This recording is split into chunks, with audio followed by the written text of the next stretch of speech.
Ano ang pinakamagandang version ng iyong sarili ang gusto mo?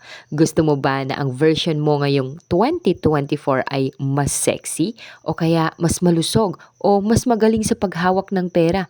O kaya kung ikaw ay single, marahil ang best version ng iyong sarili ay hindi na single. Dapat this year married ka na. O baka naman ang pinakamagandang version mo ay may mas magandang pagsasama at pagmamahalan nyo ng iyong asawa. O kaya maging mas prayerful ka this year. O kaya ang gusto mong version ng sarili mo ay maging mas malapit sa Diyos. Wow, ang ganda 'di ba? Maaaring may mga plano tayo para sa taong 2024 at alam mo, gusto ko ang panahon ng bagong taon dahil ito ay isang magandang panahon para magsimula ulit.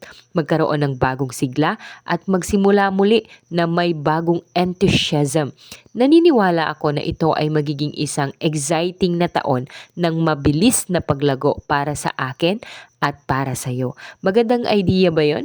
Yes, syempre naman, gusto nating lahat lumago taon-taon. Kaya lang maaaring ang ilan sa inyo ay matagal nang nasa isang sitwasyon na pabalik-balik sa umpisa. O kaya umabot ka na sa isang antas ng personal at spiritual na paglago at dahil dito ay wala ka ng masyadong pagnanais o inspirasyon na lumago pa at lampasan ito.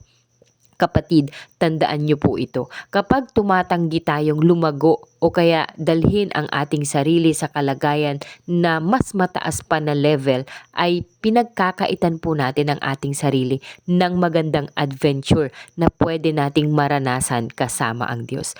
Kanina, tinanong ko po kung ano sa palagay nyo ang pinakamagandang version ng inyong sarili. Ngayon, gusto ko pong baguhin ang tanong. Sa pananaw ng Diyos, ano kaya ang pinakamagandang version mo ang gusto niya? Hindi mo na gusto, kundi gusto ng Panginoon. Maaaring meron tayong pansariling gustong version ng ating sarili, pero mas mahalaga ay ang aabutin nating version para sa sarili natin ay ang version natin na gusto ng Diyos. Tama po ba? Basahin po natin ang Efeso chapter 4 verse 13. Hanggang makarating tayo sa pagkakaisa ng pananampalataya at pagkakilala sa anak ng Diyos at maging ganap ang ating pagkatao ayon sa pagiging ganap ni Kristo. Amen. Maikli lang po ang sinabi ni Pablo dito. Dapat tayong patuloy na lumago hanggang sa maging katulad tayo ng Panginoong Hesus.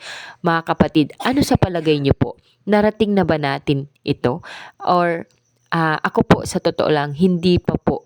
Ako hindi pa nararating itong level na to. Pero nagsisikap din po ako kagaya nyo na umunlad araw-araw at maging kalarawan ng Panginoong Hesus. Kaya nga kailangan nating suriin ang ating sarili at ikumpara ito sa nakaraang taon.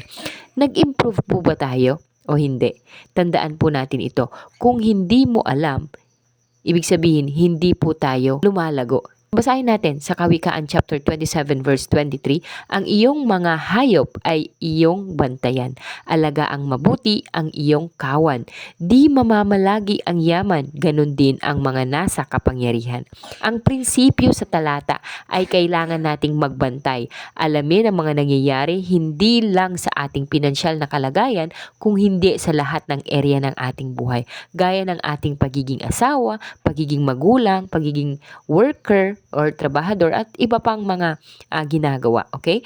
Pangalawa, bukod sa pagbabantay at pagsusuri natin sa sarili, ay kailangan natin ng pamantayan o standard. Ang standard natin ay ang Panginoong Hesus. Tandaan po natin ito. Kung wala tayong pamantayan na isusukat sa ating buhay, wala tayong batayan kung paano ito huhusgahan. At kung wala tayong batayan kung paano ito huhusgahan, wala rin tayong magiging target na papatamaan. Okay? Wala tayong tamang goal. Halimbawa, kung gusto mong maging mas loving this year, ay kilalanin po natin kung gaano ka-loving ang Panginoong Hesus.